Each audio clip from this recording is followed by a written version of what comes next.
I had spent the afternoon helping my cousin repair a fence on his farm, the sun dipping low behind the mountains as we finished up, the air already growing cold and damp. By the time I climbed into my truck, the sky had turned a deep bruised blue, the kind that makes everything look older and lonelier than it is. The road I took home was narrow and winding, a ribbon of gravel lined with thick woods on either side. I'd driven it countless times, but that night something felt different, like the forest had shifted while I wasn't paying attention. My headlights barely cut through the darkness, and I noticed a hollow I didn't remember from before, overgrown with brush and trees leaning unnaturally over the path. There was no sign of a driveway or trail, yet I couldn't shake the feeling that something was waiting there. Against my better judgment, I slowed the truck, curiosity gnawing at me. As I approached the hollow, I thought I heard it first, faint chanting, carried on the wind, though the woods were otherwise still. The sound was low, melodic, unsettling in a way that pricked at the edges of my mind. My fingers tightened on the steering wheel, and a part of me screamed to turn around and keep going, to forget I'd ever seen this place. But the other part, the part that has always been drawn to the strange and forbidden, urged me closer. I parked the truck just off the road, the engine idling softly, and stepped out. The night air was thick with damp and the smell of wet earth, leaves, and rotting wood. Every step I took into the hollow made the underbrush crackle beneath my boots. The sound amplified in the silence that otherwise held the forest in place. As I moved deeper, the chanting became clearer, the words impossible to make out, yet structured enough to suggest ritual. Shadows flickered between the trees, elongated by the light of the full moon that hung heavy in the sky. I froze, straining my ears, trying to locate the source. And then I saw them, a circle of figures in the clearing ahead, moving in rhythm, their hands swaying, faces hidden beneath worn, grotesque masks. The masks were crude, carved with eyes too large and mouths twisted in expressions I couldn't quite decipher. Yet I felt them look at me, piercing through the dark as if they could see everything I had ever done. My stomach churned with a mix of fear and fascination. I wanted to run, but my feet seemed rooted to the moss-covered ground. The forest itself felt alive, pressing in around me, making every sound, twigs snapping, leaves rustling, feel amplified. I noticed movement at the edges of my vision, shadows that didn't match the figures in the circle. Something was following me, unseen but deliberate. My heart pounded, each beat echoing in my ears, as I realized the circle of masked figures had paused, their movements shifting, almost sensing my presence. The chanting dropped, became lower, harsher, a sound that crawled beneath the skin and settled in the bones. I had no choice but to back away, each step painstakingly slow, the dry leaves cracking underfoot like gunshots. Suddenly, a branch snapped sharply behind me, and I jumped, spinning around. Nothing was there, yet the feeling of being watched intensified. The circle resumed its movements, faster now, synchronized in a rhythm that made my head spin. I stumbled backward, tripping over a root, and the cold earth beneath me sent a shock through my body. My hands clawed at the ground as I tried to regain my footing, heart hammering in my chest. I felt exposed, raw, as though the forest itself had conspired to trap me. The chanting had grown into a low roar that seemed to press against my eardrums. The figures in the circle didn't turn toward me. They never did, but the weight of their gaze was undeniable. I realized then that whatever I was witnessing wasn't just a gathering. It was something ancient, practiced, a ritual that belonged to the shadows themselves. I don't remember exactly when I started running. The hollow twisted and warped in the moonlight, and I followed a path that seemed to open just enough for me to escape. My lungs burned with cold air, legs cutting through thick undergrowth, every step accompanied by the sounds of unseen movement. Behind me, I imagined whispers, carried through the trees, words I couldn't comprehend but that seemed to warn, taunt, or curse. My mind was a jumble of terror and disbelief. I kept asking myself if it was real, if the figures, the chanting, the oppressive presence were all some trick of exhaustion and moonlight. But the fear in my chest told me otherwise.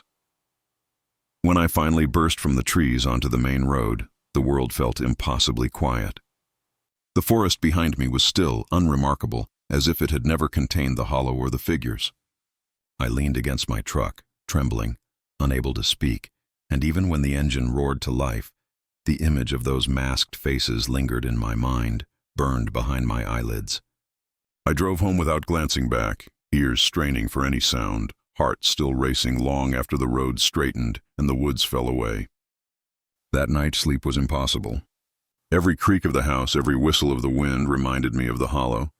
I tried to tell myself it was a one-time encounter, that some overgrown hollow had simply existed in the wrong place at the wrong time. But deep down, I knew the truth. Weeks later, I found myself near the same area again, forced by necessity to take that route. The hollow was there, silent, empty, as if nothing had happened. Yet I felt a pull, an awareness that something had been left behind, something that could follow, even when I was far away. I began hearing faint chanting at night, sometimes carried on the wind when the woods were quiet, sometimes just in the back of my mind, echoing faintly but unmistakably. I told myself it was imagination, that fear had warped reality, but the weight of it was inescapable. I stopped taking the back roads entirely, avoiding the hollow at all costs, yet the memory of that night remained, sharp and unyielding.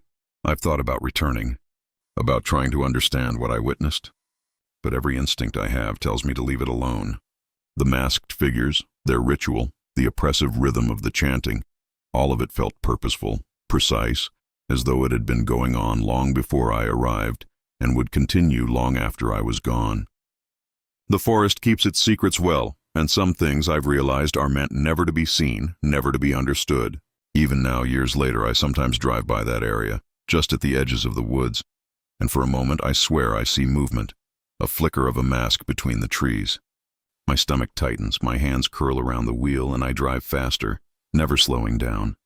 I've told very few people about it, and those who do know often dismiss it as imagination, as a trick of moonlight or fatigue. But I know what I saw. I know what I felt.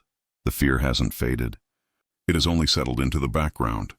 A quiet, insistent awareness that the hollow exists, that the ritual persists, and that I am still a part of it in some small way, just for having been there. I can't explain why I didn't see them coming, why the chanting didn't stop when I moved, or why the forest seemed to close in on me. I only know the weight of it, the oppressive sense that the world I know and the world they inhabit are separate, and crossing that line, even unknowingly, leaves a mark. I still hear the faint echoes sometimes in the middle of the night, carried on the wind or conjured by memory. I try to ignore them, try to convince myself it was a hallucination, but the sound lingers long after logic fails. I've avoided that hollow ever since. I won't take the back roads near it. I won't venture into the woods alone at night. And yet sometimes, when I'm driving miles away, I hear it, the chanting, low and hypnotic, as if the hollow itself is calling, reminding me that some corners of the world hold more than trees and shadows. Some corners hold secrets that are older than the mountains themselves, and for a moment, if I listen too closely, I feel the pull again, a compulsion to stop, to peer into the darkness and risk everything. But I never do. I know better now. The hollow is patient, it waits, and I fear one day it might call me back when I least expect it, and this time I might not escape. We set out for Bald Peak on a brisk autumn afternoon, my two friends and I wanting nothing more than a long hike to shake off the cabin fever we'd been feeling for weeks. The trail was narrow and winding, bordered by towering oaks and maples whose leaves had already begun to turn, their edges crisp with cold. The sky was a muted gray, clouds heavy with the promise of rain, though it never came. We joked and laughed, throwing sticks and trying to scare each other with half-hearted stories of the old mountain legends, the feral people, the strange disappearances, but the air was thin and quiet enough that the jokes didn't carry very far. There was something about that mountain, even in daylight, that made you feel small, like the trees and rocks were watching and waiting for the day to fall into night. It wasn't long before we stumbled onto a clearing that none of us remembered from previous hikes. At first, it looked like any abandoned patch of land overrun with weeds and brambles, but then we saw it, the cross. It was blackened and charred, still smoldering, a faint wisp of smoke rising into the cold air. The smell hit me before I even got close, burned wood mixed with something metallic, acrid that made my stomach turn. My friends and I froze in place, eyes locked on that dark, silent monument. the kind of thing you only ever hear about in old Appalachian legends or whispered warnings. The cross wasn't enormous, maybe 6 feet tall, but there was a weight to it, a presence that made the clearing feel smaller, more oppressive. I could almost hear the forest leaning in, holding its breath with us. As night crept over the ridge, the forest shifted around us. Shadows lengthened unnaturally, and the wind carried a low, uneasy whistle that threaded through the branches. That's when we realized we weren't alone. Footsteps crunched over dry leaves at the edge of the clearing, careful, deliberate, and not ours. We spun around, flashlights cutting through the dim, but the trees held their secrets. Nothing emerged. The hairs on my neck stood on end. We'd all felt the same thing, a quiet, almost reverent attention, like eyes were tracing every movement, waiting for a misstep. Then came the whispers, low, deliberate, slipping through the forest like water between stones. I couldn't make out the words, though each sound pressed against my chest, echoing in a way that made me dizzy. My friends held their breath, and I thought about yelling, about breaking the spell, but a part of me feared that any sound might draw attention to us in a way we weren't prepared for. The whispers didn't come from any one direction. They seemed to come from everywhere at once, from the trees, the rocks, the ground beneath our feet. I couldn't tell if it was wind moving through the canopy or voices carried on the mountain, ancient and secretive. A scream tore through the woods then, jagged and unnatural, cutting through the whispering like a blade. I couldn't tell if it was human or something else entirely, though it carried the kind of raw terror you only hear in the deepest moments of panic. My stomach clenched, my knees weakened, and I realized my heart was hammering so hard I could feel it in my ears. My friends grabbed my arms and we bolted, not daring to look back. Branches whipped across our faces, roots snagged our boots, and the smoke from the smoldering cross trailed behind us, curling in the fading moonlight like ghostly fingers. We didn't stop until we reached the main trail, the dense forest giving way to more familiar ground, though even then the weight of what we had witnessed clung to me.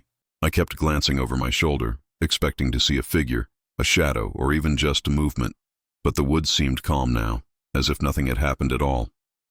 But I knew better. We had stumbled onto something that was never meant to be seen, a ritual performed in secret, a practice older than the paths we walked. The memory of the burning cross, the smoke, the smell, and that scream pressed into my mind like a brand. Even days later I could feel it pressing at my chest, a quiet reminder that some things in the Blue Ridge Mountains are darker than anyone dares to speak aloud. The following week, I found myself unable to shake the image from my mind. I kept thinking about the footprints at the clearing's edge, the way they had moved with purpose, as if the people, or whatever it was, knew we were coming before we even arrived. I couldn't sleep, hearing soft creaks from the trees outside my window, imagining the whispers in the wind, the faint curl of smoke rising in the night. My friends said it was all in our heads, that the isolation of the hike and the eerie stories we'd told each other had warped our minds. But I knew better. I had felt the attention, the weight of it, and that scream had cut into something deeper than fear. When I tried to talk to anyone else about it, the story was met with awkward silences, hesitant glances, and the kind of polite nods that masked disbelief. Some shrugged and told me it was probably teenagers playing pranks, or maybe just an old logging site still smoldering. But I've hiked Bald Peak many times before and since, and I know that clearing, that cross, and the feel of the forest that night cannot be explained by reason. I remember the way the smoke rose against the gray sky, curling like a warning, and the way the woods seemed alive with intent, watching us even as we fled. It wasn't until months later, when I happened to take the trail near sunset, that I realized how carefully the forest had hidden itself. The clearing was gone under vines and fallen leaves, as if it had never existed, but the smell of charred wood lingered faintly, carried by the wind in little bursts, teasing my senses. I kept moving, pretending not to notice it, but the memory of the cross, the whispers, and that scream pressed at me with renewed force. I thought about hiking in other places, but the thought of Bald Peak, the memory of that ritual, and the thought that something unseen was always watching made the decision for me, even now. Years later, I still think about that night whenever I'm driving through the mountains. Sometimes the wind carries the faintest trace of smoke or the echo of a scream, and I can feel the hair on my arms rise. I avoid that ridge entirely, knowing that some places in these mountains are meant to remain unseen. their secrets preserved by fear and the forest itself. But the image of the burning cross haunts me, a reminder that even in the quietest, most secluded spots, there are traditions and acts hidden from the light, rituals older than memory, practiced by those who prefer to remain invisible. I sometimes wonder if the forest ever forgives the intrusions of strangers, or if it merely watches and waits, allowing a glimpse once enough to scare the living, before closing over its secrets again. I've learned to avoid the back trails at night, to keep my distance from any clearing that feels unnatural. But there is a part of me that can't help but think about that cross, the smoke and the rhythm of whatever forces had gathered there. The Blue Ridge Mountains are beautiful in daylight, with rolling hills and sunlight dappling the leaves. But come night, they become something entirely different, ancient, secretive, and quietly watchful. I've tried to tell myself it was a fluke, that the clearing was just a burned-out campsite, that the screams were some animal or a hiker with a wild imagination. But my mind won't let me lie that easily. The weight of that night, the smell, the shadows, the unseen watchers, it stays with me. Some nights, when the wind blows through my own trees back home, I swear I hear the faintest crackle of fire, the whispers carried softly across the hills, reminding me that the mountain knows. I don't speak of it often. People don't want to hear it, and even I hesitate to recall the night in detail, because the more I think about it, the more I feel the eyes on me again, watching, patient, waiting. It's a reminder that some rituals are never meant for outsiders, and that some corners of the mountains harbor practices that are older, darker, and more deliberate than any story told around a campfire. That night changed something in me. I am more aware of the stillness in the woods, the pauses between sounds, the weight of shadows that don't belong. And though I try to forget, I can't. The image of that burning cross, the smoke rising against the gray sky, the whispers and the scream remain burned into memory. Even now, I sometimes wonder if anyone else has stumbled upon that clearing since that night. If the ritual continues in secret, or if the forest reclaims its own in silence. I don't seek answers because I know some things aren't meant to be understood. I only drive past the area with my hands tight on the wheel, my heart pounding, and my mind aware that the forest remembers and it watches. Bald Peak isn't just a mountain. That night proved it. A place of quiet, deliberate terror. A reminder that the mountains hold more than just trees, rocks, and trails. Some things are meant to be hidden, and some are meant to haunt you forever. I was driving home one evening when the fog rolled in thick from the valleys, settling over the winding roads like a heavy wet blanket. The headlights cut through it only in short, ghostly beams, illuminating the edges of the forest where the trees leaned over the road as if listening. I had been on edge all day, tired from work and restless from sitting inside my small apartment, so when I saw the ruins of the church through the mist, I was drawn to it before I even realized it. There was something about the way the structure loomed, crooked and decaying, that made my stomach twist in anticipation. Its steeple leaned precariously, rotting at the base, the cross at its peak almost invisible through the thick fog.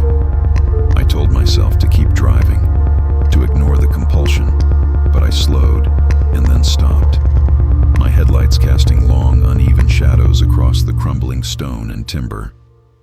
At first, it was the stillness that unnerved me, the way the forest seemed to hold its breath around the church. But then I thought I heard it. Faint murmurs, soft and deliberate, drifting from the inside. My chest tightened as adrenaline spiked in my veins. It didn't sound like wind, not entirely. It was a low hum of voices, distant yet insistent, almost pleading. Every instinct I had screamed at me to leave, to keep driving, to pretend I hadn't seen it, but I felt myself stepping out of the car, flashlight in hand, the beam shaking as my hand trembled with anticipation and fear. The crunch of leaves beneath my boots seemed deafening in the silence, announcing my presence as if the forest itself had ears. The door to the church was hanging loosely on its hinges, warped and splintered, and as I pushed it open, a stale, musty smell hit me, wet wood, mildew, and something metallic, faint but unmistakable. Shadows shifted along the walls, flickering in ways that didn't match the light from my flashlight. I thought I saw movement at first, but each time I blinked, nothing was there. The voices grew louder, layered, chanting, singing, pleading, though no one could be seen. My pulse was racing, and my hands shook so badly that the flashlight's beam wavered across the cracked pews and broken floorboards. The entire room seemed to breathe, expanding and contracting, alive with the weight of some presence I could not name. I moved slowly, stepping over fallen beams, careful to make as little noise as possible, my ears straining for anything more than the whispers that surrounded me. The shadows on the walls stretched and twisted unnaturally, dancing with the light in ways that made my stomach turn. I could almost feel the air press against my skin, thick and expectant, like it was waiting for something. The murmurs became distinct phrases, fragmented and unintelligible, yet somehow commanding in their cadence. My mind raced to rationalize. Maybe it was the wind, a trick of acoustics, but the insistence of the sound, the layering of voices, and the oppressive stillness of the ruined building told me otherwise. I stepped further inside, drawn forward despite every warning in my head. The central aisle of the church was littered with debris, rotted hymnals and splintered pews. My flashlight caught a glimpse of something at the altar, a shadow that didn't belong to any beam of light I was casting. My breath caught and I froze, listening. The voices were closer now, circling me, pressing from the corners of the church. The words were still incomprehensible, but the rhythm, the tone, it was hypnotic, unsettling, like the sound of a ritual meant to be hidden from the world. My legs felt rooted to the floorboards, and I became aware of a low hum in my chest, a vibration that seemed to match the cadence of the whispers. Panic began to rise, a slow, creeping thing that made my chest tighten and my vision narrow. I tried to step back toward the door, but it slammed shut behind me with a force that rattled the entire building. My heart leapt into my throat, and I lunged at the door, tugging at the rotted wood, but it wouldn't budge. The voices swelled around me, surrounding me, echoing from the walls, ceiling, and floorboards. They pressed into my mind, a tidal wave of sound and intent that I could neither escape nor comprehend. I could feel my pulse in my temples, my breath shallow and rapid. The beam of my flashlight flickered violently, and in that moment, shadows moved in ways that made my stomach lurch. They weren't people, at least not entirely human. They were forms, yes, but elongated, twisted, shifting, as if the building itself had breathed them into shape. I turned quickly, scanning for another exit, and my gaze fell upon a broken window near the back, its glass jagged but passable. I crawled through it, my hands cutting on the edges, my legs scraping against the frame. Once outside, the cold fog enveloped me immediately, a damp weight that soaked through my clothes and made my limbs ache. I ran blindly toward my car, branches whipping against my face and arms, mud sucking at my boots. The chanting, the pleading voices, they didn't stop. They seemed to follow me, threading through the trees, echoing from the fog itself. Every instinct screamed that the church was not done with me, that it had marked me for witnessing what it should never have been seen. I didn't stop until I was back on the road, breath ragged, body trembling from the adrenaline and cold. I looked back, but the church was hidden now in the folds of the fog, its steeple leaning like it had never been there, the ruin swallowed by the night. I started the car, hands still shaking, and drove away without looking back, though I felt certain the voices lingered just beyond the headlights. Sleep did not come that night. Every creak in the house, every whisper of wind sounded like the voices from the church, like shadows dancing just beyond the reach of light. In the following days, I tried to rationalize what had happened. Perhaps it had been a trick of fog and echoes, my mind shaping sounds into meaning where none existed. Perhaps the ruin had always been abandoned, and the voices merely the wind through the broken windows. But deep down, I knew better. I had seen the rhythm, the intent behind those murmurs, the way the shadows moved independently of the light, the feeling of being watched and measured.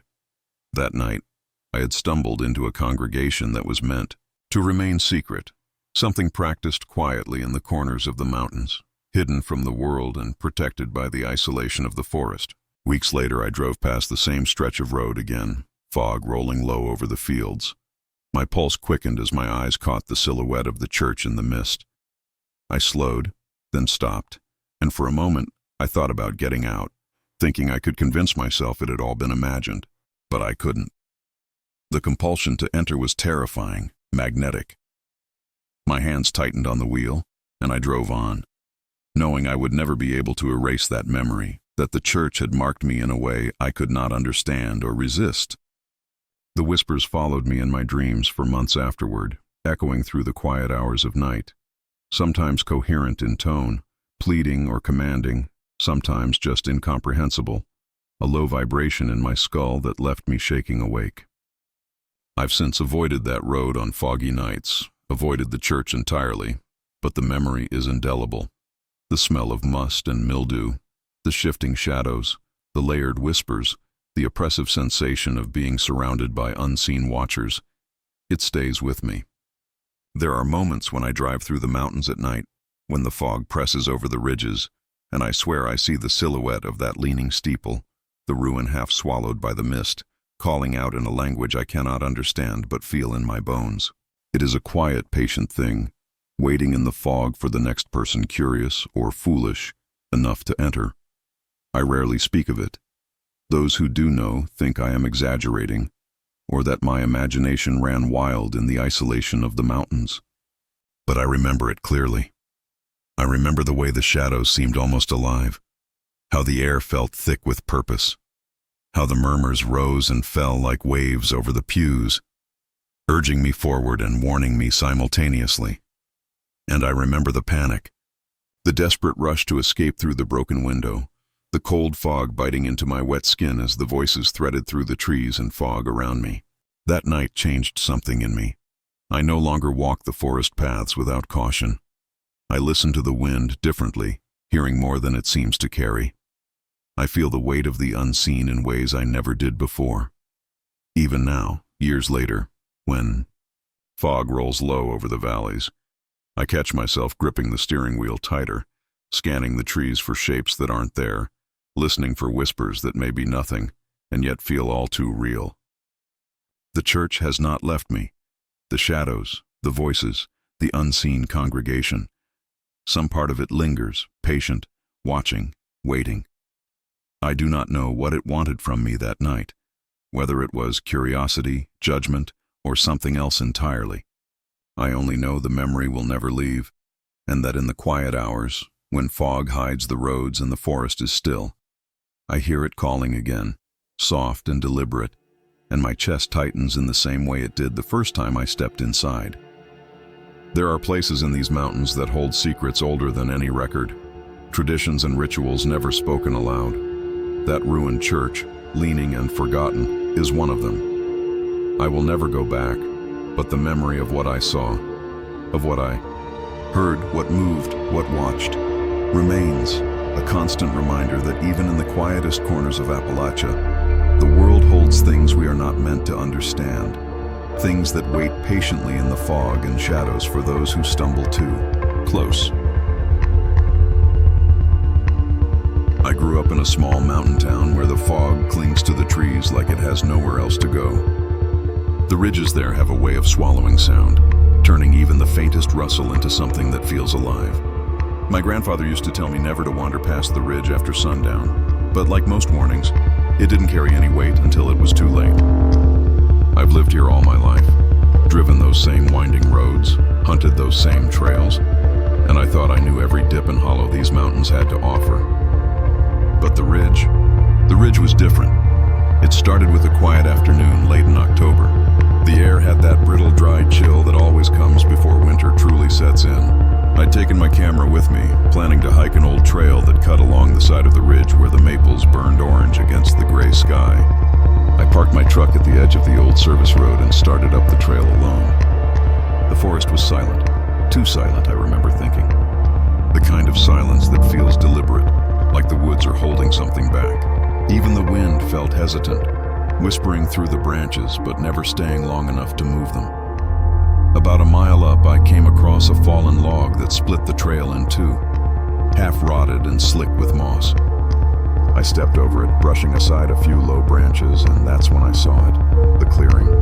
I'd been on that trail plenty of times before, but I'd never seen this open patch before. It was like the forest had parted in a perfect circle, maybe 30 yards across, surrounded by trees that leaned inward, their branches intertwining like a woven roof.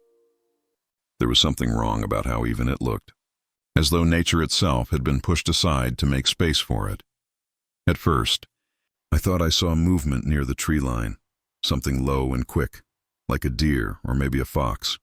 I lifted my camera, zoomed in a bit, but the fog had started to roll in thick, distorting everything in the distance. I was just about to move on when I saw another flicker of movement, this time upright, human-shaped. Then another. Within moments, I realized it wasn't just one or two. There were several of them. Figures in dark hooded cloaks, stepping quietly out from between the trees, each one moving with a strange precision. My heart kicked up hard, but I crouched behind the fallen log instinctively. There were maybe 8 of them, each one draped in a dark material that seemed to swallow the light. Their hoods hid their faces entirely, and they didn't speak, not at first. They moved to the center of the clearing, arranging themselves in a near-perfect circle. Then slowly their hands rose. It started low, a murmur, soft and rhythmic, coming from all of them in unison. I couldn't make out any actual words, just a pattern of sound, guttural and distant, like a language older than speech. The sound crawled through the trees, vibrating through the damp air and sinking into my chest. The longer I listened, the more it felt like it was inside me, like my own heartbeat had begun to sync with their rhythm. I remember holding my breath, terrified that even the faintest sound might give me away. Every muscle in my body locked tight. The air around me felt heavier with every passing second, as if the forest itself was closing in, pressing down. I wanted to move, to back away slowly, but something in that moment made me stay. Maybe it was fear, or maybe it was that same strange pull that draws people toward the things they should never see. Then one of them stopped. The chanting cut off abruptly like a string snapped. The rest followed suit, the sudden silence hitting harder than any sound could. One of the hooded figures turned its head sharply toward my hiding spot. I couldn't see a face under that hood, only darkness, but I swear I felt its eyes on me. Cold and precise. My lungs seized. It was like that single look pinned me to the earth. No one spoke. No one moved.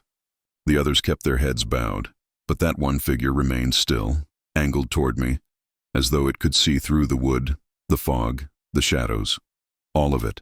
Then, slowly, the chanting began again. Lower this time, softer, almost like humming. The figure turned back toward the center of the circle, and a flicker of orange light began to glow between them. It wasn't fire, not really, not at first. It was dim and pulsing, almost organic, like something breathing. When it grew brighter, I could see more detail. The fabric of their cloaks was rough and tattered, mud-caked and torn at the bottom, as though they'd been wearing them for a long time.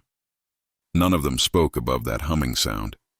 It was hypnotic and wrong, the kind of sound that seemed to bypass your ears entirely and go straight to your bones. The smell of smoke hit me suddenly, though I couldn't see any yet. I ducked lower behind the log, my palms pressed against the damp earth. I could feel my heartbeat in my fingertips, each thud painfully loud in the stillness. Then the sound changed again. The humming grew harsher, layered, like there were more voices now, ones that didn't belong to the people in the clearing. It echoed off the trees in directions that didn't make sense, overlapping in a way that made me dizzy. I remember swallowing hard, fighting back the urge to bolt. My breathing was shallow, but no matter how much I tried to stay quiet, it felt deafening. Then came the moment that has stayed with me more vividly than any other. The air shifted, actually shifted, like pressure dropping before a storm. I heard something faint but deliberate, like footsteps behind me. I turned slowly, scanning the woods with my eyes before daring to move the flashlight clipped to my belt. Nothing, just trees. But I could feel it. Something was there, watching. When I looked back toward the clearing, the figures were gone. The circle was empty, but the air still hummed faintly, that low vibration clinging to the back of my skull. I blinked hard, trying to adjust to the fog, my mind scrambling for an explanation. I must have lost track of time, maybe even nodded off. That had to be it. Except for one thing, there were no footprints. The ground in that clearing was damp, soft mud and fallen leaves, but there was nothing. No disturbance, no trace of movement. I don't remember running. Only the sudden jolt of awareness when I realized I was back on the trail, my lungs burning, my camera swinging wildly against my chest. My legs carried me faster than I thought they could, each breath sharp and painful. I didn't stop until I reached the truck. When I finally looked back toward the ridge, The fog had thickened so much that it was like the forest had swallowed itself. The trail entrance was gone, erased behind the gray curtain. That night, I couldn't sleep. Every time I closed my eyes, I saw that hooded figure turning toward me. I could feel that same pressure, that same suffocating awareness. Around midnight, I heard something outside, soft footsteps on the gravel drive. My house sits back off the main road, and I don't have neighbors close enough for that to be normal. I grabbed the flashlight and looked out the window. Nothing. The fog had rolled down from the ridge again, thicker than I'd ever seen it. It clung to the porch rails, moved across the yard in slow waves. I watched for a long time before finally sitting back on the couch, trying to convince myself I was just on edge. But the next morning, there were tracks in the dirt driveway. Not boot prints, just deep, narrow impressions spaced evenly, as though someone had walked the entire length of it barefoot. I don't know why, but I followed them. They stopped about 10 feet from my front door, then vanished completely. No turning, no fading out, just gone. In the days that followed, I tried to push it out of my mind. I even told myself I'd imagined it all. Maybe there'd been a group of hikers wearing ponchos, or some kind of reenactment out there. But even as I told myself those lies, I knew I was avoiding that ridge. I couldn't bring myself to drive near it, not even in daylight. The few times I caught sight of it from the main road, I felt that same pressure build in my chest, the same weight I'd felt in the clearing. A few weeks later, I ran into a man at the general store, old-timer, probably in his 70s, named Dale. He'd lived up here longer than anyone I knew. I asked him, half-jokingly, if he'd ever heard of people gathering up near the ridge, maybe doing something strange out in the woods. He went quiet right away, the kind of quiet that isn't forgetful but deliberate. He took a long sip of coffee and said, "That ain't a place folks go after dark." Been that way since before my daddy's time. I pressed him, but he wouldn't say more. Just shook his head and muttered something about the ridge keeping its own kind of watch. Before I left, he added one thing, so quietly I almost missed it. "If they look at you, don't look back." That night, the fog came again, rolling thick and slow down the mountainside. I was sitting in my truck, parked out front, listening to the quiet hum of the forest. The air felt heavy still. Then I saw movement at the edge of the fog, just a flicker, like something gliding along the tree line. I blinked and it was gone. I started the truck, headlights cutting through the mist, but there was nothing there. Still, the feeling of being watched didn't leave. It hasn't left since. Even now, years later, I can't shake the memory. The image of those figures, the weight of their silence, the way the forest seemed to breathe with them. Sometimes, on cold nights when the fog drifts low and the world goes still, I catch myself listening for that low hum. And when I do, I realize it's not coming from the woods at all. It's inside me, deep and steady, like something that never really let me go. I haven't gone back to that ridge since, and I won't. But some nights, when I'm lying in bed and the wind dies completely, I swear I can feel it again, that gaze, heavy and knowing, watching from the edge of the dark. I had taken that shortcut through Hollow Creek dozens of times before, though I never liked it after dark. The trail runs close to the water, a narrow path flanked by willows and cedars, whose roots twist into the soil like fingers. During the day, it's quiet and scenic, a place for reflection and solitude. But after sunset, the forest seems to lean in, folding around the path, shadows stretching and twisting in ways that don't belong. I should have known better that night, but I was running late and wanted to shave off some time on the walk home. The sky was a muted gray, heavy with clouds, though the moon had broken through briefly, casting silver light across the creek. The water moved sluggishly, reflecting the skeletal branches above. I remember the smell of damp earth, a mixture of wet leaves, rotting wood, and something sharper, almost metallic, though I didn't recognize it at the time.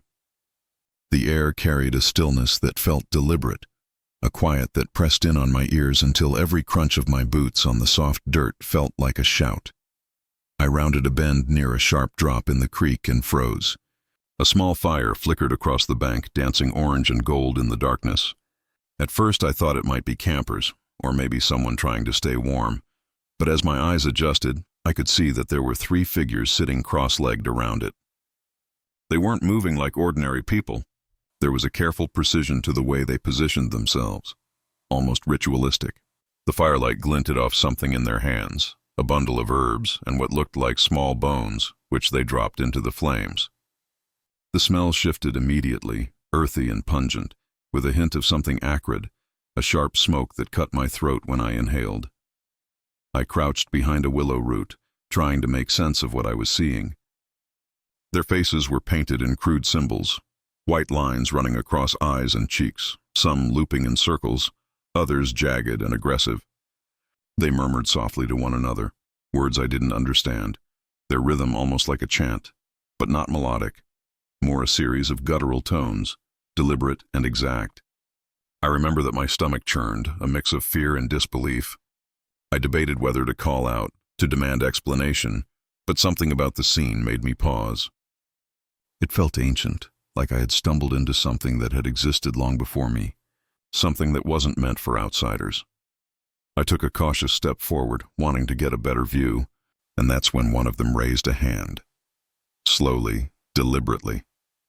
The movement was so calm, so precise that it sent a chill down my spine. They turned their head in my direction, or maybe it felt like they did, because the gaze that followed me was the kind of stare that burrows into you, the kind that seems to see not just your body but the space behind your eyes. My legs stiffened and I couldn't move. I swallowed hard, my mouth suddenly dry. The fire crackled, throwing sharp shadows across their painted faces, highlighting features I couldn't quite place. There was something not quite human about the way their eyes caught the light. Too steady, too focused, like they were measuring something inside me. A laugh broke the silence then, low and soft, but it cut through the night air like a blade. It wasn't melodic, not like human laughter, more like a sound that had been practiced, honed to unsettle. I froze, barely breathing, my heart hammering so loud I could hear it in my ears. My first instinct was to retreat, to run blindly through the trees, but my body wouldn't respond at first. I felt rooted to the ground, aware of every leaf underfoot, every shadow twisting at the edges of the firelight. Finally, I forced my legs to move. I turned, stumbling back through the narrow path, the fire shrinking behind me but still visible through the trees. Their laughter followed me, carried on the wind, echoing and bouncing off the creek, intertwining with the soft lap of water against the bank. It wasn't just behind me, it was all around me, slipping through the trees, through the mist, through every pause in the forest's natural rhythm. My boots sank into mud, twigs snapped underfoot, and I didn't stop until I reached a patch of open road near the far edge of Hollow Creek. Even then, I kept glancing over my shoulder. The fire was gone, the figures vanished, but the sense of being watched remained. The hairs on the back of my neck stood at attention. I wanted to convince myself that the fire had burned itself out and that whoever they were had left. But the forest felt different, heavier, darker, as though the shadows had shifted and settled in my absence. I could feel a presence pressing through the trees, a quiet, patient weight. I shook my head, telling myself I was imagining it, but deep down I knew better. I didn't sleep that night. Every creak of my floorboards sounded like footsteps approaching from the forest outside. Every wind gust against the windows felt like it was carrying whispers I couldn't understand. I kept picturing the way those faces had caught the light, the precision of their movements, the way they had dropped the bundle into the flames as though performing a task that had existed for generations. My mind replayed it in slow motion. The curl of smoke, the acrid scent, the unsettling calm with which they regarded the fire, and eventually me. The next few weeks were worse. Hollow Creek had always been quiet, isolated and beautiful, but now it felt alive in a way I hadn't noticed before. Passing by at dusk or night, I thought I saw movement among the trees just beyond the creek's edge. Shadows shifted where there should have been none. The smallest noises, the snap of a twig, the whisper of wind through leaves, made my heart leap. I stopped taking the shortcut entirely, though every time I drove near, I felt that same weight, like eyes were still watching from the bank, from the mist, waiting for something. I tried to tell myself it was over, that it had been a group of kids or perhaps someone performing a small, harmless ritual. But there was nothing harmless about the precision of their actions, the calm intensity of their gaze, or the way the forest seemed to lean in with them. That night had left an imprint, something I could feel in my chest, in my gut, whenever the wind howled just right, or the shadows flickered in a certain way. Hollow Creek had been a shortcut, a familiar path, But now it was a place I associated with something older, something deliberate, something patient. Months later, I still have trouble explaining it. I've seen other fires along the creek on rare occasions, but none like that. The smell of herbs and burnt wood lingers faintly in my memory, unshakable. I can still picture the painted faces, the shadows of their hoods flickering in the flames, the way the firelight seemed to bend around them. Sometimes I wonder if they noticed me truly, if the glance they gave me was more than mere acknowledgement, if something from that fire followed me home, threading into the edges of my life. The thought chills me. Even when I travel further from Hollow Creek, driving along well-lit roads or walking through my neighborhood, the memory sticks. The sounds, the shadows, the sense of being measured and watched, those things don't fade. I avoid the creek entirely now, and I've warned friends not to wander there at night. Yet deep down, I know it doesn't matter. Hollow Creek has always been part of the mountains, part of the landscape, but now it has its own story, one that I accidentally stepped into. The strangest part is the quiet aftermath. The fire, the people, the ritual, it left no trace, not beyond the memory itself. The earth along the bank seemed untouched, the mud smooth and unbroken, as if nothing had happened at all. I've walked the creek in daylight, revisited the bank where the fire had burned, but there is no sign, no evidence, only the echo of a night I can never forget. The forest there feels heavier, as if it remembers, as if it has been waiting for me to leave so it can close over the memory and wait for the next person foolish enough to wander too close. Even now, when the air is cold and still, when the wind slips low over the mountains, I can feel it, the sense of being watched, of measured attention. The faintest laughter, the subtle shift of leaves, the way shadows seem to stretch just a little too long. Hollow Creek isn't the same to me anymore. It has never felt safe, and I doubt it ever will again. That night by the fire left more than a memory. It left a presence, patient, deliberate, and unseen. A reminder that the mountains are full of things that wait quietly in the dark, offering a glimpse only to those who wander too far. Even telling the story now, recounting it to myself in the quiet of my apartment, I can feel the weight of it pressing in. I can hear the soft crackle of the flames, the faint acrid smoke curling through the trees, and the rustle of robes as those hooded figures moved with perfect precision around their fire. I remember the exact moment one of them looked directly at me, and the chill that ran through me has never left. Hollow Creek has its own rhythm now, a pulse that belongs to them, to the ritual, to the fire. And I know, even if I never return, that the creek waits, patient and aware, for the next person to stumble into its shadow. I've always been drawn to the backwoods of the mountains, the kind of trails that most people forget exist. They wind through hollows and ridges, steep and narrow, lined with cedars and maples whose roots twist into the soil like the fingers of something long dead. My friend Marcus and I had been hiking one of these seldom-used trails on a late autumn afternoon, following a path that curved away from the main service road. The forest was quiet in a way that felt deliberate, as though it were holding its breath. And though the sunlight filtered down through the trees, patches of fog lingered in the hollows. After a couple of hours, just as the light began to dim and the shadows stretched unnaturally long, we stumbled across it, an old cabin tucked in a clearing, almost hidden by the overgrowth. The roof sagged, shingles rotting and missing in places, and the walls were scarred with deep scratches and strange carvings. Some symbols resembled letters, others shapes I didn't recognize, but they all gave off the same feeling, a warning, subtle but insistent. I paused at the edge of the clearing, heart hammering, and Marcus, already eager to explore, grinned and said, "We've got to check this out." I didn't argue, though I felt a pit of unease in my stomach. The door was hanging crookedly on rusted hinges, and stepping inside immediately filled my senses with a heavy, musty smell. The floorboards creaked underfoot, and the remnants of old meals, half-burned pans, brittle bread, spoiled fruit, lay scattered around as if abandoned mid-use. The air was thick with dust, and somewhere beneath it all, the faint scent of smoke lingered, acrid and persistent. My flashlight swept over the walls, catching the carved symbols that covered nearly every surface. Some looked ceremonial, others more like warnings etched in panic, but together they gave the room a feeling of intent, of something deliberately left behind. On a rickety table in the corner, I noticed a leather-bound journal, its pages yellowed and brittle. Marcus opened it slowly, and I could hear his breath catch.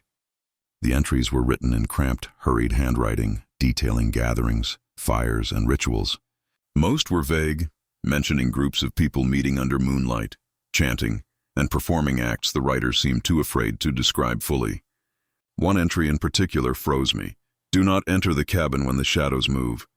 They do not forgive curiosity. They watch always. I laughed nervously, though the sound came out hollow.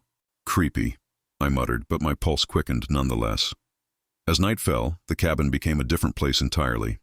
The sunlight faded, and the shadows outside grew long and distorted, swaying in ways that didn't match the movement of the trees. I kept thinking I saw figures flitting past the windows, but when I looked again, nothing was there. The forest seemed alive, pressing in on the clearing with a quiet weight. Every sound, the wind brushing against the trees, the soft rustle of leaves, felt amplified, deliberate, as though I were being watched. Then I heard it. Footsteps. Soft, careful, circling the cabin, moving around the perimeter without pause. They were uneven, not quite human, a rhythm that didn't make sense. I froze, heart pounding, listening. Marcus was the same, tense and silent, eyes wide as he scanned the darkness outside the broken windows. The shadows themselves seemed to shift in response to the sound, swaying as though alive, gathering near the edges of the clearing. A whisper reached my ear, so faint that I thought I imagined it. Then it came again, this time clearer, low and deliberate. My name. Ethan! My blood ran cold. The hairs on my arms stood on end. I turned toward Marcus, but he was staring at the walls, his face pale. Did you hear that? I whispered. He nodded, eyes wide, and the journal dropped from his hands, the pages flapping against the floorboards in a sudden gust that came from nowhere. The cabin felt smaller suddenly, the walls pressing in. I could sense something moving just beyond the window frames, just out of reach, and every instinct told me to leave immediately. The journal lay open on the floor, the last page we hadn't read yet. It was a warning. The cabin is not empty. Those who linger will hear the echoes. Once you hear, you are no longer alone. I don't know why, but I had to see outside, had to know what was out there. I stepped to the nearest window and peeked. The shadows were moving in unnatural ways, pooling and stretching, and I could make out forms, tall, thin, hooded, slipping between the trees as if they were part of the fog itself. My stomach twisted, and I took a step back, knocking over a chair. The sound seemed deafening in the quiet cabin. Marcus grabbed my arm, whispering urgently to leave. I nodded, but the door refused to budge at first, swollen from the damp evening air. It creaked agonizingly as I forced it open, and stepping outside, I felt the cold brush of night against my skin. The forest beyond the clearing seemed infinite, darker than any darkness I had ever seen. The shadows had not moved on. They lingered, pressing just beyond the light of my flashlight, circling, waiting. Every rustle of leaves, every creak of a branch made me flinch. We ran without looking back, stumbling over roots and rocks, branches scratching our faces and arms. The cabin faded behind us, but I could still hear faint footsteps following, echoing off the trees in a rhythm that didn't belong. By the time we reached the main trail, I felt like I had run miles, though it had been barely minutes. The shadows didn't follow us beyond the clearing, but the feeling of being observed persisted, pressing down on my shoulders, crawling along the back of my neck. We didn't stop until we were back in my truck, both of us trembling and silent, neither speaking of what we had just witnessed. The journal had stayed behind, its pages left to the cabin, but I felt like its warnings had followed me anyway. Sleep did not come easily that night. Every sound in my apartment, the hum of the heater, the wind scraping against the windows, seemed amplified, like echoes of those footsteps circling the cabin. I kept imagining the shadows, swaying, creeping closer with every pause in the darkness. Marcus didn't sleep either, and for days afterward, we avoided talking about what happened, though the shared understanding was heavy between us. We had seen something we weren't meant to see. Weeks later, I went back to the trail during daylight, trying to rationalize everything. The cabin was still there, the clearing still overgrown, but the shadows were gone and the place looked ordinary under the sun. Yet the markings on the walls, the carvings, the journal lying open seemed alive in memory. The air carried a faint scent of smoke, as though the fire from that night had never truly gone out. Hollow Creek and its cabins hold history, Old stories, traditions kept quietly by the forest. And that night I had glimpsed one of those traditions in its rawest form. Even now, months later, I can feel it. The weight of eyes in the darkness, the subtle shift of shadows that don't belong, the faint whisper of my name when the wind is right. Hollow Creek has never felt safe, and I avoid that trail entirely. But I know somewhere in the forest, the cabin waits. Its walls filled with echoes of those who have lingered too long, and its shadows stretch patiently, swaying, watching, waiting for the next curious soul. I don't know if it was spirits, people, or something else entirely.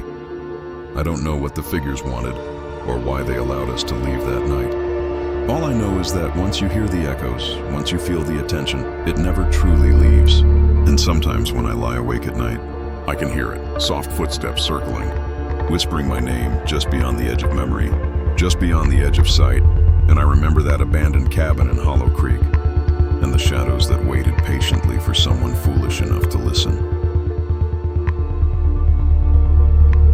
I had been looking forward to that camping trip for months. The rare blood moon was supposed to rise over the mountains, a once-in-a-lifetime sight.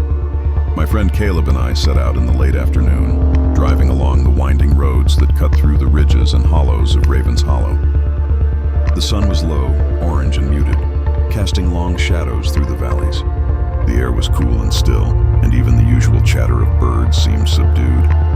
We joked about seeing strange wildlife or ghost stories we'd heard about the valley, though I noticed that laughter felt hollow, the way it always does when the woods press in too close. The valley itself was eerily deserted. Our usual camping spots were empty, overgrown with fallen leaves and brambles. We found a clearing near the old stone altar, a remnant from decades past, covered in moss and carved with symbols I didn't understand. Caleb was eager to set up our tent and prepare for the moonrise. I scanned the surrounding tree line repeatedly, the shadows growing longer as the sun dipped below the peaks. There was a weight in the air I couldn't name, the kind of silence that presses in and makes the hair on your arm stand on end. As the sky darkened, the blood moon began to rise, casting a deep red glow over the valley. I felt a thrill at the sight. The rare celestial event was beautiful, almost hypnotic. But then I noticed movement along the edge of the forest. Shadows flitted between the trees, moving with a strange deliberation, deliberate and synchronized. At first I thought it was deer or some other wildlife. But as they emerged into the clearing, the shapes became unmistakably human. There were at least a dozen of them, all dressed in dark clothing, moving in step as though they were part of a single organism. Their heads were bowed at first, and they gathered around the old stone altar in the center of the clearing. Then slowly they raised their heads and the chanting began. It was soft at first, a low hum that seemed to vibrate through the air and the ground beneath my feet. I froze, heart hammering, as I realized we were intruding on something sacred, something older than any of us. The air seemed to thicken, heavy with smoke or incense, or perhaps just the raw presence of the people themselves. The blood-red moon reflected off the altar, casting long, distorted shadows that stretched toward us like fingers. I wanted to call out, to warn Caleb, but my throat was dry, my mouth refusing to form words. The chanting grew louder, layered in a rhythm that felt like it was syncing with my heartbeat, pulling me closer despite every instinct telling me to run. Suddenly, one of them turned toward us. The movement was deliberate, controlled, and it felt like the eyes beneath the hood were piercing through the darkness directly into me. The chant shifted, harsher, warning, and I realized too late that we were not just witnessing a ritual, we were intruding on something meant to remain hidden. Every hair on my body stood on end. Caleb whispered, "We need to go. Now," but I could barely move, frozen by the intensity of their gaze. Then they all turned, in perfect unison, toward us. The chanting stopped abruptly, replaced by a silence that pressed in on every sense. My mind screamed at me to run. I stumbled backward, tripping over roots and loose rocks, Caleb right behind me. The forest seemed alive, every shadow moving, every branch reaching for us. The blood-red glow of the moon cast long, distorted shapes across the valley floor, and in that light, the clearing seemed to stretch impossibly far, the figures following our movement even though we had increased our distance. We ran blindly, scrambling over roots and rocks, the uneven terrain tearing at our boots and clothes. My lungs burned, my legs screamed with every step, but I couldn't stop. Behind us I could hear footsteps, soft and deliberate, echoing through the hollow, moving in rhythm with our own, as if the forest itself was alive and tracking us. I dared to glance back, but all I could see were shadows, swaying unnaturally, forming shapes that didn't belong to any human. The wind picked up suddenly, carrying the scent of smoke and earth, tangling with the metallic taste of fear in my mouth. I tried to yell Caleb's name, but the words came out strangled. We passed through a narrow pass between two ridges, the shadows pressing closer, the forest closing in with every step. My mind was a blur of panic and instinct, and I realized that if we slowed even for a moment, we might not escape at all. Eventually, we reached the trailhead, the normal path back to the road. The figures were gone, or perhaps the shadows had simply receded, but the oppressive weight of their presence lingered. Every time I glanced over my shoulder, I felt it, the sense of eyes on us, waiting, patient and deliberate. The blood-red light of the moon still hung above the hollow, casting a glow that seemed to pulse like a heartbeat, marking the valley as something forbidden. We didn't speak much on the drive home.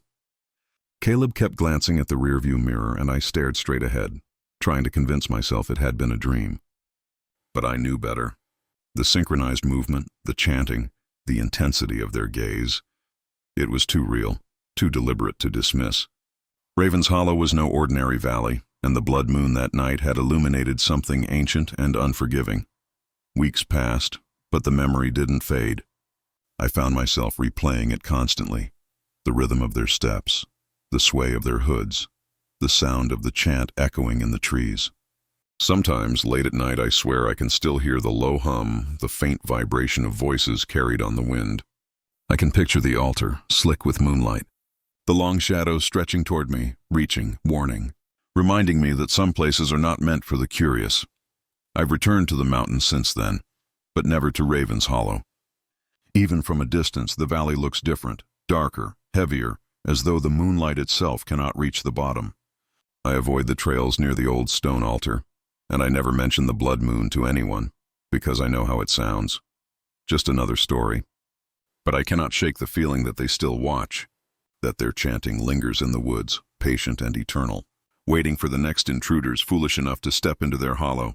Sometimes, when the night is clear and the moon rises red over the peaks, I swear I can feel their presence even from miles away. It's not fear alone. It's a certainty deep in my bones that the forest remembers, that the hollow never forgets, and that Raven's Hollow will always be a place you leave with more than just memories. I can still see their movements in my mind, precise and synchronized. Hear the chant rising and falling like a tide, and the memory of that night has embedded itself in every shadow I pass, every quiet moment of darkness, every heartbeat that quickens without reason. I don't know what the ritual meant, or who the figures were, or what purpose the altar served. All I know is that their warning was clear, even if unspoken. The chant, the gaze, the sway of their bodies under the blood moon. It wasn't meant for spectators.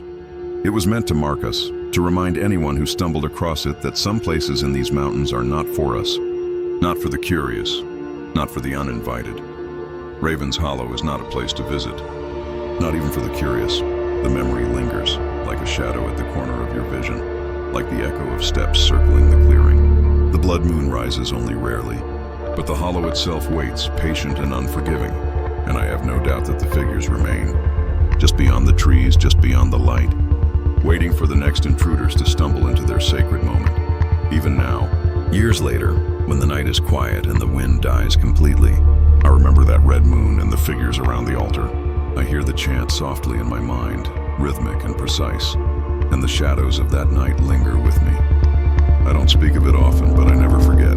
And sometimes I feel the hollow calling, patient and deliberate, reminding me that some parts of the mountains are older, darker, and more unforgiving than anyone realizes. I was driving through the mountains late that night, taking the winding roads I'd traveled countless times before, though never under such stillness. The air was unusually cold, heavier than it should have been, and the fog that had rolled in earlier seemed to cling to the trees, hanging like tattered curtains over the road. My headlights cut through it just enough to see the asphalt, but everything beyond was dark, a black void broken only by the occasional reflection of wet leaves. I had the window windows cracked for the chill, the scent of pine and damp earth drifting into the car. It was quiet, too quiet, and that quiet, I would realize later, was deliberate. I first noticed the sound when I slowed for a curve near a hollow, a deep, rhythmic thumping, faint but insistent. It wasn't like a truck on the gravel or a woodpecker tapping in the distance. It was primal, echoing through the valley with a resonance that seemed to vibrate inside my skull, a pulse that matched the thrum of my own heartbeat. I stopped the car, listening, every nerve taut, trying to convince myself it was the wind or an animal. But the beat continued, steady, deliberate, and something in it drew me toward the trees lining the road. I thought about calling it in, but my hands moved of their own accord, steering the car onto a narrow dirt path that seemed barely used. The fog closed in behind me as I drove slowly, headlights slicing through the gloom, revealing gnarled roots and rocks jutting from the ground. The thumping grew louder as I approached, more insistent, and I realized it wasn't just coming from somewhere in the woods. It was coming from deeper, from the heart of the pines themselves.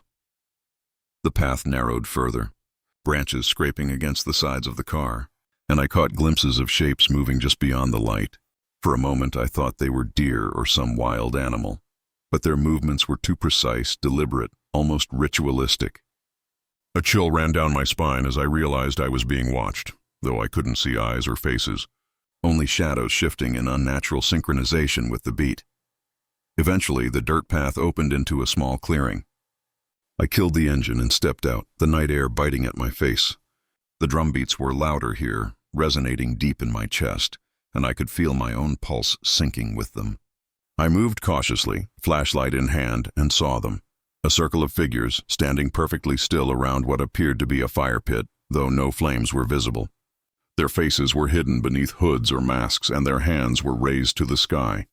The sound seemed to emanate from the earth itself, vibrating the soles of my boots, echoing inside my skull in a way that was almost unbearable. I froze, heart hammering. The figures didn't move as I approached, but the intensity of their presence was suffocating, oppressive, almost alive. The air smelled of wet earth and something sharper, metallic, like blood or iron. My flashlight beam passed over one of the figures, and I realized that the drum beats were not just sound, they were warning. A language I didn't understand, encoded in rhythm, telling me to leave, to stay away. One of the figures turned, slow and deliberate, head tilting as though acknowledging my intrusion. The moment they did, the drum stopped. Silence fell over the clearing, absolute and suffocating. It was a silence so thick that I could hear my own breathing, feel the blood rushing through my ears. The wind had stopped. Even the fog seemed to freeze in place. I swallowed, tried to speak, but the words lodged in my throat. The figure held me with its gaze, though I could not see eyes. Only the suggestion of a presence, a focus so intense it felt like it could pierce my very thoughts. I stepped backward, my foot catching on a root, and the sound of snapping wood echoed like a gunshot in the quiet. The figure's head tilted again, a subtle shift, and the other figures turned slightly, almost imperceptibly, as though responding to some unseen command. My instinct screamed at me to run, but the path back had changed. It twisted, narrowing, longer than it should have been, as though the forest itself had rearranged. I took a cautious step, then another, and realized I was walking in circles. The drum began again, slower this time, a low thrum vibrating through the clearing and out into the woods. It seemed to chase me, following each step, each stumble, until I felt I could not escape its rhythm. The figures did not move, yet I felt their presence in every shadow, in every sway of the trees. I stumbled over roots, clawing my way through underbrush, yet each turn revealed the clearing again, the same circle of huddled, silent watchers. Hours seemed to pass. Time had no meaning. My flashlight flickered, and in the intermittent darkness the figures sometimes appeared closer, sometimes farther away, always deliberate, always observing. I whispered Caleb's name in my mind, though I was alone. My legs ached, my lungs burned, yet I could not stop moving. There was no path, only the forest, and the drum beats guiding me, controlling me, reminding me I had crossed a line meant to remain uncrossed. Eventually, exhaustion carried me forward, and I stumbled blindly through the pines until I glimpsed something familiar. My car. Relief washed over me, but it was tainted. The drum beats were gone, yet their echo lingered, a resonance that had burrowed into my mind, a rhythm that pulsed whenever I closed my eyes. I collapsed into the driver's seat, hands shaking, heart racing, and stared at the fog rolling through the valley. The forest seemed normal now, empty, yet I knew better. The clearing, the circle, the drum, they had marked me, and some part of me remained there tethered to their rhythm. I drove home slowly, eyes darting to every shadow along the roadside, ears straining for any sound of the deep, resonant thump. Nothing came, yet even in the safety of my apartment later the beat returned. In quiet moments, in the dark, when I was alone, it echoed inside my skull, faint but insistent, like a memory that refuses to fade. I couldn't shake it. I couldn't forget. Days passed and the memory of the clearing haunted me. The precise movements, the synchronized figures, the suffocating silence when the drum stopped, they were etched into my mind. I tried to rationalize it, telling myself it was a hallucination brought on by isolation and fatigue, but the clarity of every detail belied that explanation. I could still feel the vibration in the soles of my feet, in my chest, and in my skull whenever I thought of that night. I returned to the mountains once since then, but never near that path. I drive the main roads now, avoiding the pines, avoiding the hollow where the drum waits. I don't speak of it to anyone. Who would believe me? Even writing it down feels like I risk calling it back. And yet the drum is still there, somewhere in the dark, in the twisting trails, waiting for the next curious soul to follow its sound. Even now, when the wind rustles the trees or when a branch strikes my window, I catch a hint of it, a deep, rhythmic pulse, almost imperceptible, yet undeniable. It's not in the mountains anymore. It has lodged itself in my memory, in my body, a warning encoded in sound. The forest does not forget, the drum does not forgive. And sometimes, late at night, I think I hear it calling, faint and distant, but impossible to ignore. Rational thought fails against the certainty I feel. I know the clearing exists. I know the figures are there, deliberate, patient, and eternal.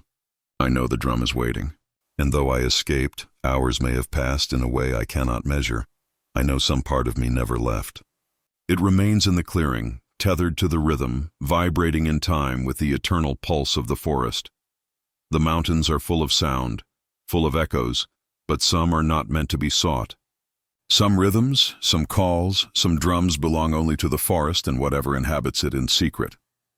And for anyone who strays too far, for anyone who follows a beat into the woods, the warning is clear. You may escape the clearing, you may return to the road, but the sound will follow. It will echo inside your skull. It will wait. I still hear it, faint, sometimes imperceptible, sometimes like the very floorboards of my apartment vibrate in resonance. The deep, slow thump that first drew me into the pines is now part of me, a memory and a warning intertwined. I do not drive the mountain roads at night anymore. I do not wander the forgotten trails. And yet, when the wind is right, when the trees sway just so, I feel the rhythm. I feel the presence. I feel the drum calling. Some sounds should never be sought. Some rhythms belong only to the forest, and the silent drum in the pines will never stop waiting.